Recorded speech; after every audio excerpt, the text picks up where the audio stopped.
शिव ने अपने परम भक्त विष्णु की ली थी कड़ी परीक्षा। पुराने समय की एक कथा है, जब राक्षस शक्तिशाली होकर देवताओं को प्रताड़ित कर रहे थे और धर्म का नाश करने में लगे थे। इससे प्रीत होकर देवतागण भगवान विष्णु के पास पहुंचे। श्री हरि ने उनसे अपने यहाँ आने का कारण पूछा। तब देवताओं ने उनसे अपनी व्यथा बताते हुए कहा, हे देवों के रक्षक श्री हरि, हम सभी इस समय दैत्यों के अत्याचार से पीड़ित हैं। दैत्य अपने गुरु शुक्राचार्य के तप के बल पर अत्यंत शक्तिशाली हो गए हैं। उन्होंने हम समस्त देवताओं को परास्त कर दिया है। स्वर्ग पर भी उन्होंने अधिकार कर लिया है। अब आप ही हमें उनके अत्याचार से मुक्ति दिला सकते हैं, इसलिए हम सब आपकी शरण में आए हैं। यह सब सुनकर भगवान विष्णु बोले, हे देवतागण, हम सभी के रक्षक महादेव हैं। उन्हीं के आशीर्वाद से मैं असुरों का विनाश कर धर्म की स्थापना करता हूँ। शिव ही हमें इस परेशानी से मुक्ति दिला सकते हैं। आप सभी का दुख देखकर मैं स्वयं भोलेनाथ के पास आपकी फरियाद लेकर जाऊंगा। ऐसा कहकर श्री हरि कैलाश पर्वत की ओर प्रस्थान कर गए। भगवान विष्णु भोलेनाथ को प्रसन्न करने के लिए कैलाश पर ही कड़ी तपस्या करने लगे।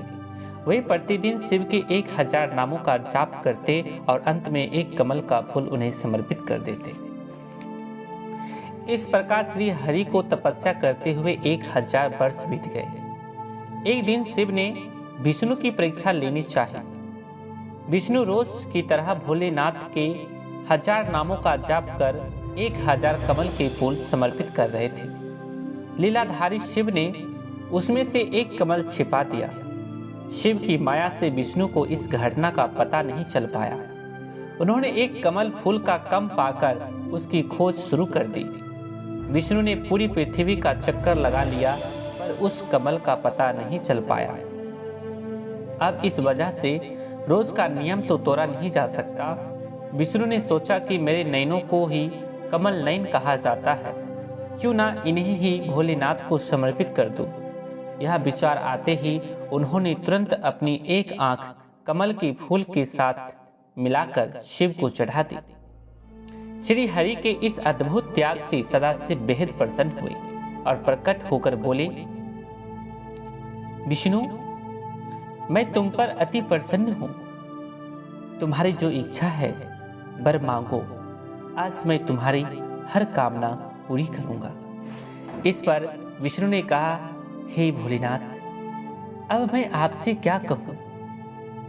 आप तो अंतर्यामी हैं। इस संसार की कोई बात आपसे छिपी नहीं है। आप सब कुछ जानते हुए भी अगर मेरे मुंह से सुनना चाहते हैं तो सुनिए। दैत्यों ने समस्त संसार को दुखी कर रखा है। धर्म की मर्यादा नष्ट हो रही है। अतः धर्म की रक्षा और साधु संत के संरक्षण के लिए राक्षसों का संहार जरूरी हो गया है।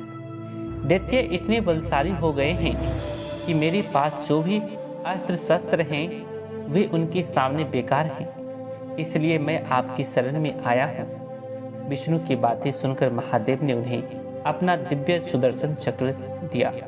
उस दिव्य चक्र से श्री हरि ने बिना किसी परिश्रम के शक्तिशाली दैत्यों का नाश कर दिया। इस प्रकार संपूर्ण जगत का संकट समाप्त हो गया।